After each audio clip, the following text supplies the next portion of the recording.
Hello everyone, welcome back to another tutorial on Linux command. In today's video, we are going to talk about a powerful tool called iotop in Linux. This command lets you monitor real-time disk I/O usage, which is critical for system administrator and a developer managing servers and applications. I will explain how it works, its option, and how you can use it for troubleshooting performance issue, all within the context of real-world scenarios. Let's get started. First thing first, what is iotop? In simple terms, it's a real-time system monitoring tool that helps you track which process are consuming this IO on your Linux system. When you are troubleshooting performance issue, especially on the server running multiple process, knowing which process are reading or writing a data can be a crucial. Let's take an example. Imagine your server suddenly starts slowing down and you are not sure why. It could be that one process is consuming all of the disk IO, affecting the performance of the other.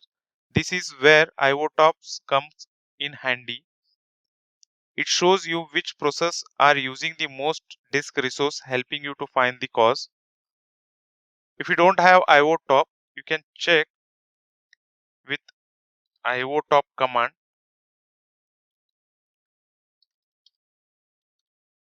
I don't have iotop installed on my system. If you don't have iotop installed on your system, you can easily install it by running the following command: sudo dnf install iotop -y.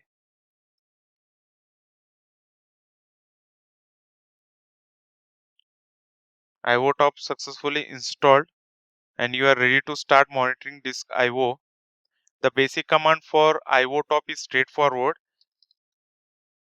sudo iotop. You will need a super user privileges to run iotop since it's required access to the low level system statistics. So that's why we need to run with sudo. When you run iotop, you will see the output like this.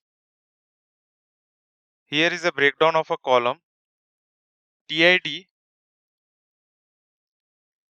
is a thread ID of the process. PRIO is the process priority.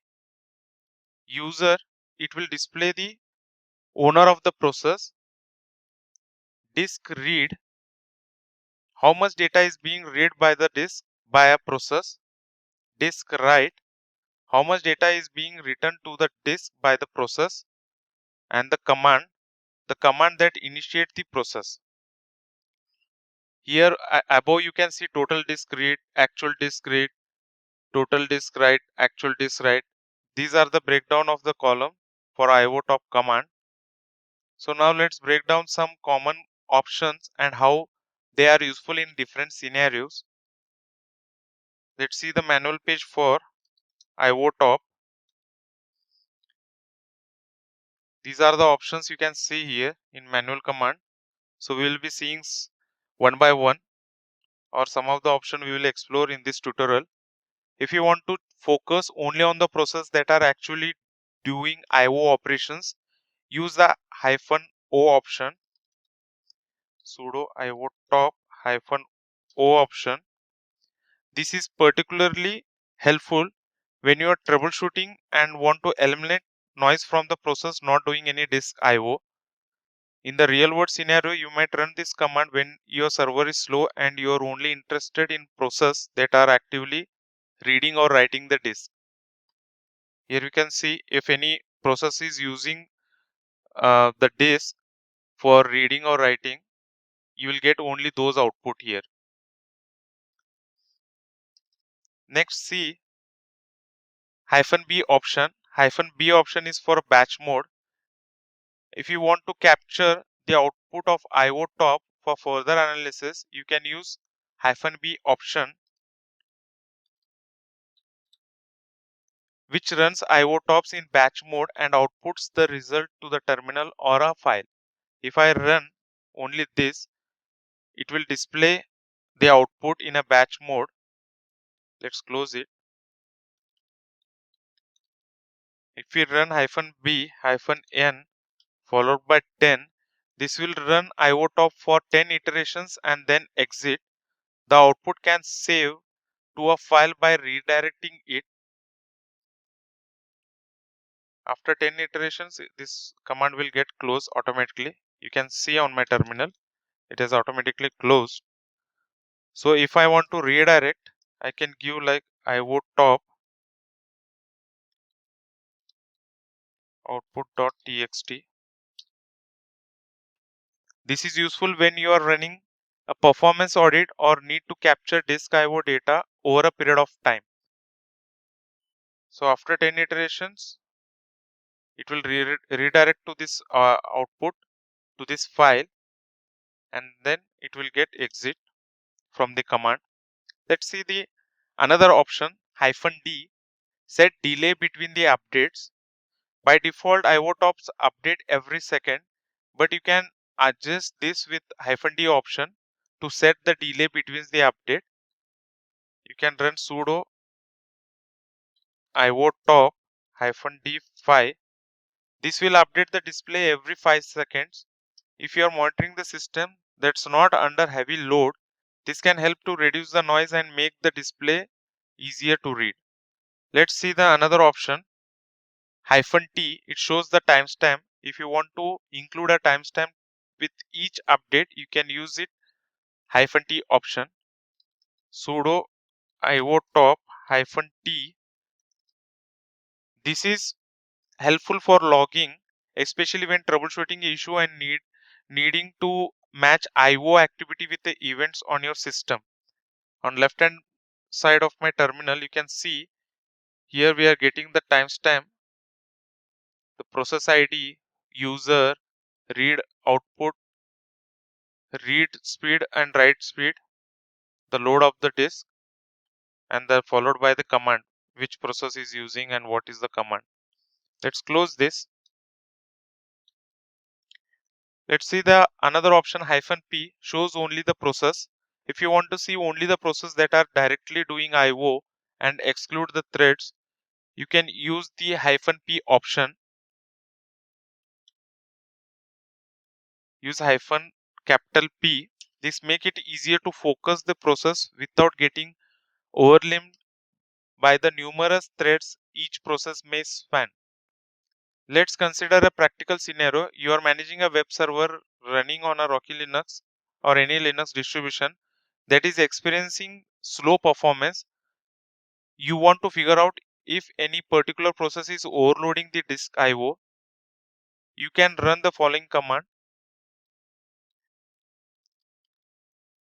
sudo iotop -o space -d to -t. This will show you the process that are actively doing IO update every 2 seconds. We have given -d2 and includes the timestamp, making it easier for you to correlate when the specific process starts causing the issue.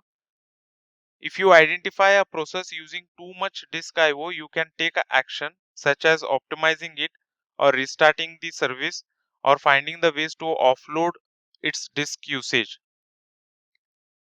Now let's demonstrate this in action. Imagine your server is slowing down and you suspect that disk IO is the cause. We will simulate high disk IO by using dd command to write a large files to the disk. Example, I will use sudo dd if/dev/0. Output file will be /temp test file, buffer size 1M, count equals to 1000. Some typo mistake, I think. Yeah, bs equals to.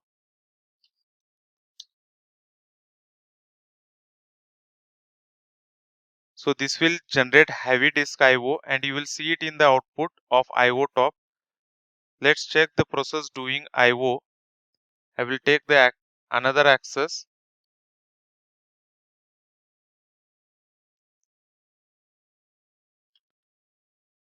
split the window.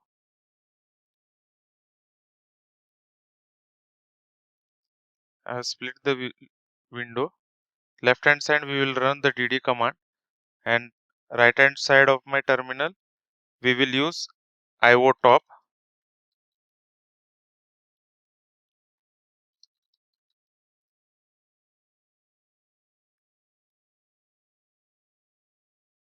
Here we will run once again.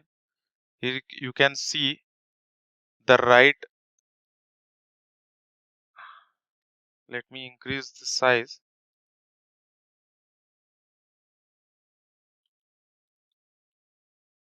So here you can see it started writing the disk.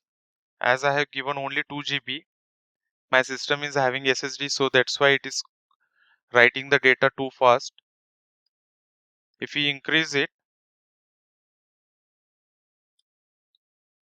with a 5 GB, here you can see on my screen how much speed it is taking to copy the dd command.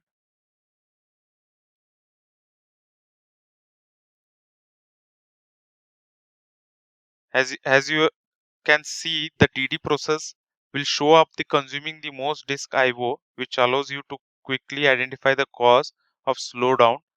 After the simulation, stop the dd command with the Ctrl C and you will notice the disk IO returns to a normal.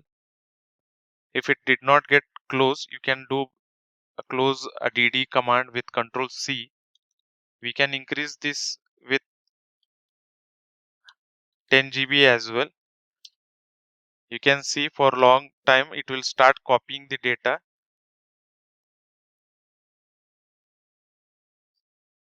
So dd command is using. Once the dd command get closed, you can see it has been closed now and the load has been decreased. Here we have received error writing /t test files, no space left on the device. Let's truncate this file.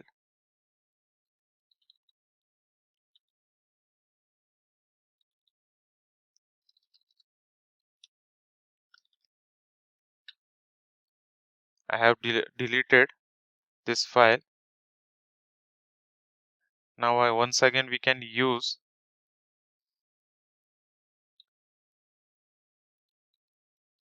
the dd command, but for that we require enough disk space. This is how you can use if you are having a very less disk space on your system. For doing a practice, what you can do, you start with 1 GB and run this command and simultaneously check on the other screen dd command output. Simultaneously you can monitor it via iotop command. This is iotop command is very useful for a system administrator. And that's it for this video. iotop is invaluable tool for monitoring disk IO in real time on Linux system like Rocky Linux or any Linux distribution. By using this option, I have shown you how you can identify and troubleshoot disk IO bottlenecks, helping you keep your system running smoothly. If you found this video helpful, don't forget to like, share and subscribe for more Linux tutorials. If you have any questions or need further clarification, drop them in the comments below, and thanks for watching.